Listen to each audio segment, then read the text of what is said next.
नमस्कार साथियों, स्वागत है आपका सिविल लक्ष्य एकेडमी के Chhattisgarh daily current affairs programme में। मैं विनय कुमार गुप्ता स्वागत करता हूं आपका अपने इस शो में। पहला प्रश्न है, राष्ट्रीय बाल अधिकार संरक्षण आयोग ने नशे के खिलाफ कार्य के लिए किस जिले को सम्मानित किया है?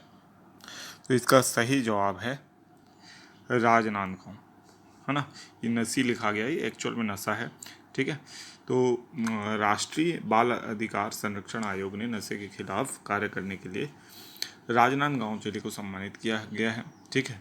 और नशा मुक्त अभियान चलाया गया, ठीक है।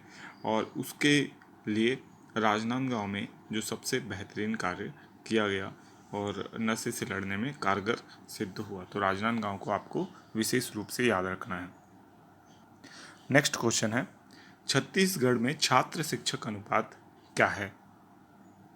इसका सही जवाब है 21.84। छत्तीसगढ़ में छात्र शिक्षक अनुपात है 21.84, यानी 21.84 बच्चों में एक शिक्षक छत्तीसगढ़ में है, जबकि राष्ट्रीय स्तर पर यह अनुपात 26 है। तो आप बताइए कि यह अनुपात जो छत्तीसगढ़ का है ये बेहतर है या कमज़ोर है? क्योंकि 21.84 संख्या में तो कम है, परंतु यह अनुपात राष्ट्रीय अनुपात से भी इस समय बेहतर है। कारण क्या है? क्योंकि जितने कम छात्रों में जितने ज़्यादा शिक्षक होंगे उतना ही यह अच्छा माना जाएगा। 26 छात्रों में एक शिक्षक की बजाय 21 छात्रों में एक शिक्षक अच्छा माना जाएगा, ठीक है। तो इसलिए राष्ट्रीय स्तर के अनुपात से छत्तीसगढ़ का छात्र शिक्षक अनुपात अच्छा है, जो कि शिक्षक भर्ती जो परीक्षाएं हुई है ना, वो 2019 और 2023 इसका परिणाम है। अगर आने वाले समय में जो 33,000 शिक्षकों की भर्ती और हो जाती है तो यह अनुपात और भी बेहतर हो जाएगा। नेक्स्ट क्वेश्चन है, छत्तीसगढ़ में उद्योग विभाग के सिंगल विंडो सिस्टम का शुभारंभ किसके द्वारा किया गया? इसका सही जवाब है श्री विष्णुदेव साय। तो छत्तीसगढ़ में उद्योग विभाग के सिंगल विंडो सिस्टम 2.0 का शुभारंभ श्री विष्णुदेव साय जी ने किया, जो कि छत्तीसगढ़ के माननीय मुख्यमंत्री हैं, ठीक है। और इसके माध्यम से सिंगल विंडो सिस्टम के माध्यम से जो हमारा उद्योग के लिए जो परमिशन चाहिए रहती है, ज़मीन चाहिए रहती है, विभिन्न फंड वगैरह चाहिए रहते हैं, लोन चाहिए होता है, वो सारे काम को एक ही सिंगल विंडो सिस्टम के माध्यम से करने का प्रयास किया जाएगा, ठीक है। और ये एक अच्छी पहल है जिससे राज्य में निवेश बढ़े, राज्य में रोजगार के अवसर बढ़ें, ठीक है। तो इसको याद रखना है आपको। नेक्स्ट क्वेश्चन है, छत्तीसगढ़ से कौन Asian men's equipped power lifting championship में 3 कांस्य पदक जीते हैं? इसका सही जवाब है J Bhagwat Rao. J Bhagwat Rao Asian men's equipped power lifting championship में 3 कांस्य पदक जीतकर छत्तीसगढ़ के गौरव को बढ़ाया है। और यानी न केवल छत्तीसगढ़ बल्कि भारत के लिए भी ये एक बहुत ही अच्छी बात है, ठीक है। तो जे भागवत राव का नाम याद रखिएगा, इनका संबंध पावर लिफ्टिंग से है और Asian men's equipped power lifting championship में इन्होंने 3 कांस्य पदक जीतकर यह कीर्तिमान बनाया है। नेक्स्ट क्वेश्चन है, T20 विश्व कप 2024 किस टीम ने जीता? जी हाँ, ये बात सभी को पता है कि टीम इंडिया T20 विश्व कप 2024 को खिताब को जीतने में सफल रही है और टीम इंडिया का यह दूसरा खिताब है। इससे पहले 2007 में हमने T20 वर्ल्ड कप जीता था। 2007 के बाद 2024 में हम यह वर्ल्ड कप जीत पाए हैं। तो कितने सालों का इंतज़ार रहा लगभग, तो कह सकते हैं आप कि 17 सालों के इंतज़ार के बाद भारत पुनः T20 विश्व कप 2024 जीत चुका है। 2026 का T20 विश्व कप है वो भारत और श्रीलंका में आयोजित होना है। 2028 में जो T20 वर्ल्ड कप है वो ऑस्ट्रेलिया और न्यूजीलैंड में आयोजित होना है, ठीक है। इस तरीके से T20 विश्व कप जो है भारत ने अपने नाम किया है। बहुत ही रोमांचक मुकाबले में दक्षिण अफ्रीका को हमने पराजित किया है। नेक्स्ट क्वेश्चन है, 2022 का T20 विश्व कप किसने जीता था? बहुत ही इम्पोर्टेंट क्वेश्चन है। 2022 का T20 विश्व कप किसने जीता था? तो जिस तरीके से करंट अफेयर्स में 2024 का विश्व कप शामिल है, उसी तरीके से इसको भी याद रखना है। इंग्लैंड ने 2022 का T20 विश्व कप जीता था, ठीक है। तो इसको भी आपको याद रखना है। तो इंडिया, वेस्ट इंडीज़, हाँ, इंग्लैंड, ये ऐसी टीमें, ऑस्ट्रेलिया, ये ऐसी टीमें हैं जिन्होंने 2-2 बार T20 विश्व कप जीता है, ठीक है। तो इसको याद रखिएगा। नेक्स्ट क्वेश्चन है, T20 विश्व कप 2024 में मैन ऑफ द सीरीज कौन रहे? इसका सही जवाब है जसप्रीत बुमराह, है ना। तो T20 विश्व कप 2024 में man of the tournament Jasprit Bumrah रहे, ठीक है। सर्वाधिक विकेट लिया, सबसे अच्छे भारतीय तेज गेंदबाज हैं, ठीक है। तो इनके नाम पर यह ट्रॉफी गई है। नेक्स्ट क्वेश्चन है, T20 वर्ल्ड कप में 4 ओवर मेडन डालने वाले खिलाड़ी कौन हैं? तो इसका सही जवाब है लॉकी फर्ग्यूसन्स। लॉकी फर्ग्यूसन्स ने T20 वर्ल्ड कप में 4 मेडन ओवर डालने का रिकॉर्ड बनाया है। ऐसा करने वाले ये पहले बॉलर बने हैं, ठीक है। ये रिकॉर्ड तो है ही। इसके अलावा प्लेयर ऑफ यानी कह सकते हैं outstanding catch of the match, है ना।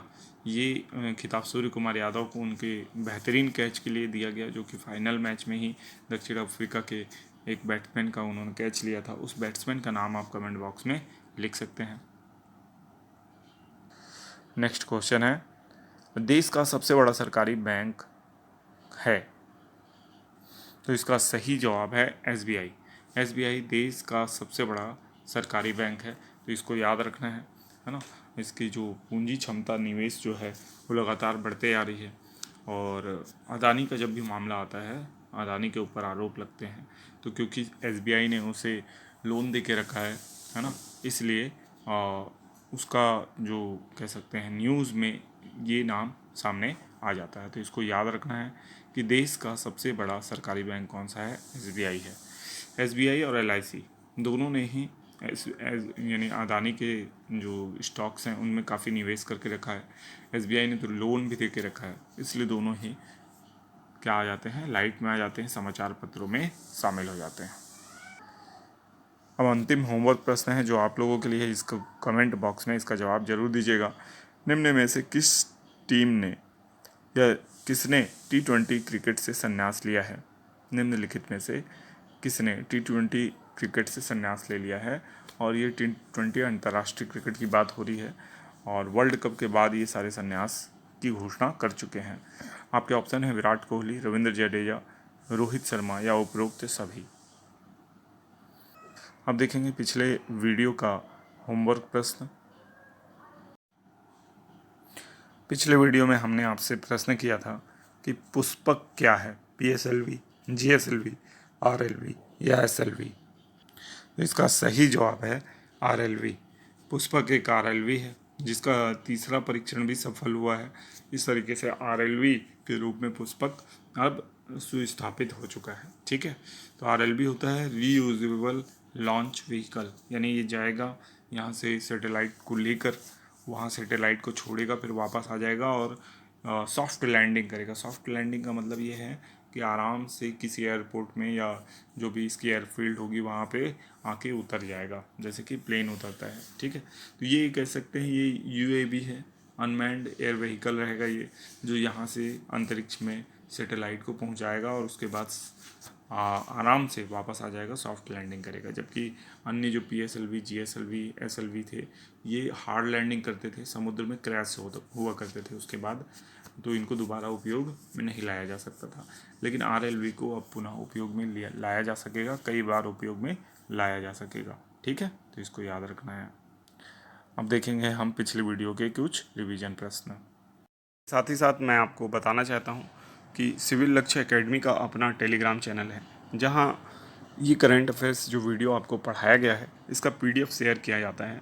तो उस चैनल को आप ज्वाइन कर लीजिए, सिविल लक्ष्य एकेडमी नाम से ही है।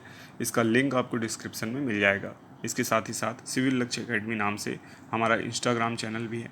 इंस्टाग्राम में अगर आप हैं तो हमें ज्वाइन करके हम उसे सपोर्ट कर सकते हैं। वहाँ से भी आपको कुछ नॉलेजफुल वीडियोस प्रोवाइड कराई जाएंगी, शॉर्ट्स प्रोवाइड कराया जाएगा, तो उसको भी आप ज्वाइन कर लीजिए। साथ ही साथ एक्स में अगर आप हैं, एक्स मतलब ट्विटर, ट्विटर में अगर आप हैं तो ट्विटर में भी हमारी प्रोफाइल बनी हुई है सिविल लक्ष्य अकेडमी। अभी उसमें फॉलोअर्स नहीं होंगे तो आप हमें सपोर्ट करके हमारे फॉलोअर्स वहाँ पे भी बढ़ा सकते हैं, ठीक है। तो सिविल लक्ष्य अकेडमी, इस नाम को याद रखिए।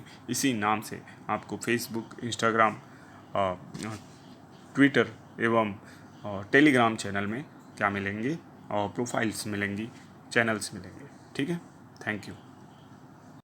इसका पहला लिथियम ब्लॉक कहाँ बिका है? आपके ऑप्शन है छत्तीसगढ़, मध्य प्रदेश, झारखंड, उत्तर प्रदेश। इसका सही जवाब है छत्तीसगढ़। तो देश का पहला लिथियम ब्लॉक छत्तीसगढ़ के कोरबा जिले में स्थित कटघोरा, जो कि देश का पहला लिथियम खदान है, की नीलामी करने वाला राज्य छत्तीसगढ़ बन गया है। केंद्र सरकार ने सोमवार को कहा कि Mikey south mining private limited ने छत्तीसगढ़ में बिक्री के लिए रखा गया देश का पहला लिथियम ब्लॉक हासिल कर लिया है, ठीक है। तो कंपनी का नाम आपको याद रखना है, क्या नाम है? Mikey south mining private limited, ठीक है। अब लिथियम इतना ज़्यादा इम्पोर्टेंट क्यों है? तो आपको पता हो कि लिथियम जो है दुर्लभ धातु है या रेयर अर्थ एलिमेंट में शामिल है, ठीक है। और रासायनिक दृष्टि से इसे बहुत ही अहम माना जाता है, ठीक है। लिथियम से बड़े पैमाने पर बैटरियाँ, जो शुष्क सेल हैं, वो बनाई जाती हैं। इसका उपयोग आपके smart watch, mobile phone, electric vehicle, laptop, digital कैमरे एवं अन्य जितने भी बहुत से उपकरण हैं जो बैटरी से चलते हैं, उनमें लिथियम आयन बैटरीज का ही उपयोग किया जा रहा है। इसलिए बहुत ज़्यादा क्या कह सकते हैं, इम्पोर्टेंट है, ठीक है। तो इसको याद रखना है। उसी के साथ ही साथ दिल्ली के प्रगति मैदान में आयोजित भारत मंडपम में G20 सदस्य देशों, उद्योग प्रतिनिधियों समेत केंद्र और राज्य के मंत्रालयीन स्तर के अफसर शामिल हुए थे। इसमें छत्तीसगढ़ के विशेष सचिव जयप्रकाश मौर्य और संयुक्त संचालक अनुराग दीवान एवं संजय कनकने भी शामिल हुए थे, ठीक है। तो इस खबर को भी आपको याद रखना है। तो कोरबा में स्थित है कौन सा स्थान? कटघोरा। कटघोरा में देश का पहला लिथियम ब्लॉक बिका है, ठीक है। और कोलकाता की कंपनी जो है माइकी साउथ माइनिंग, इसने ये हासिल किया है, ठीक है। इसको याद रखिएगा। नेक्स्ट क्वेश्चन है, डॉक्टर खूबचंद बघेल स्वास्थ्य सहायता योजना का नाम बदलकर किसके नाम पर रखा गया है? इसका सही जवाब है वीर नारायण सिंह, ठीक है। तो वीर नारायण सिंह के नाम पर रखा गया है डॉक्टर खूबचंद बघेल स्वास्थ्य सहायता योजना, ठीक है। नया नाम होगा शहीद वीर नारायण सिंह आयुष्मान स्वास्थ्य योजना। राज्य शासन के स्वास्थ्य एवं परिवार कल्याण विभाग ने डॉक्टर खूबचंद बघेल स्वास्थ्य सहायता योजना का नाम बदल दिया है।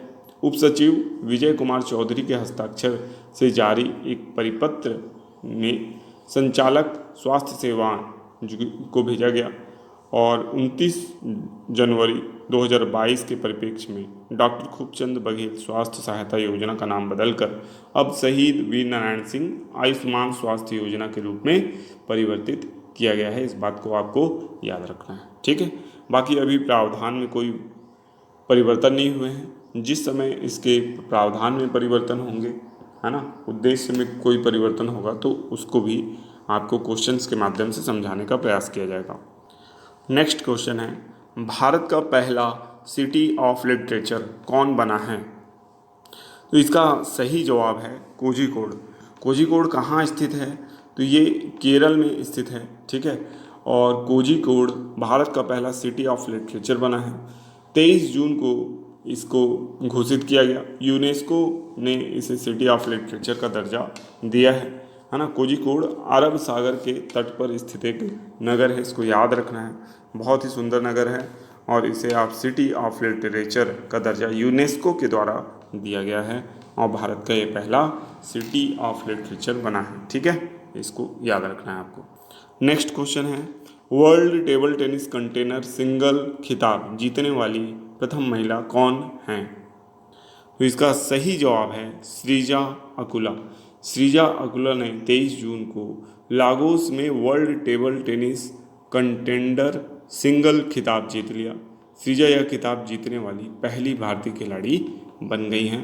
तो इनका नाम याद रखिएगा, बहुत ही प्यारी बिटिया है श्रीजा अकुला। ठीक है, नेक्स्ट क्वेश्चन है, गिद्धों की एशियन किंग प्रजाति के लिए पहला संरक्षण और प्रजनन केंद्र कहाँ स्थापित किया जाएगा?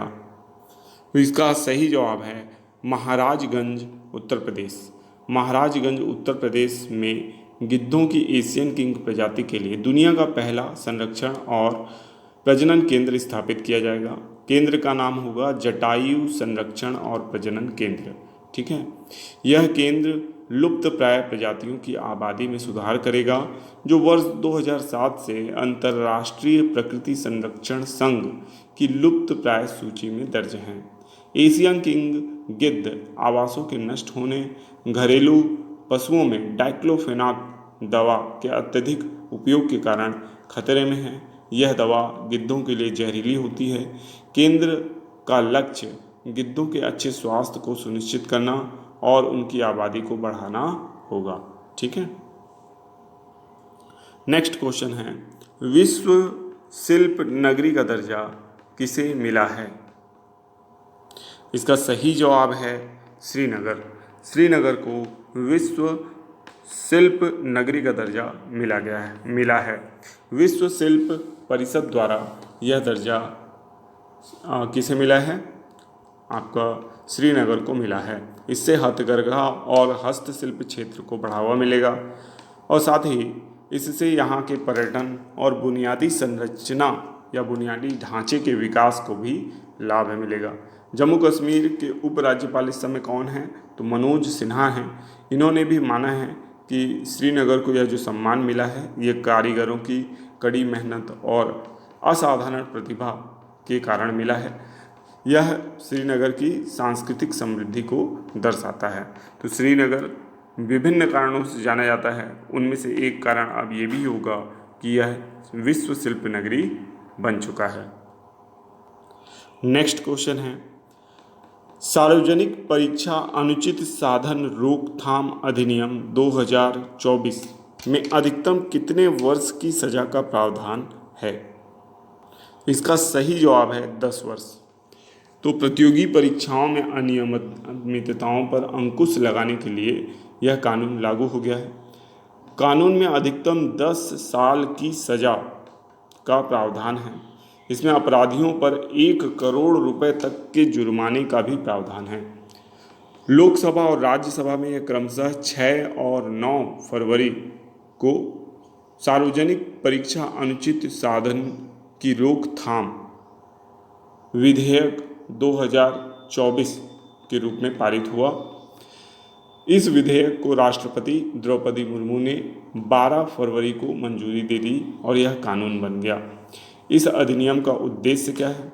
उद्देश्य है यूपीएससी, एसएससी, राष्ट्रीय परीक्षण एजेंसी एनटीए, रेलवे भर्ती बोर्ड और बैंकिंग भर्ती परीक्षा निकायों द्वारा आयोजित सार्वजनिक परीक्षाओं में अनुचित साधनों को रोकना है। इस अधिनियम में धोखाधड़ी पर अंकुश लगाने के लिए न्यूनतम 3 से 5 साल की कैद का प्रावधान है।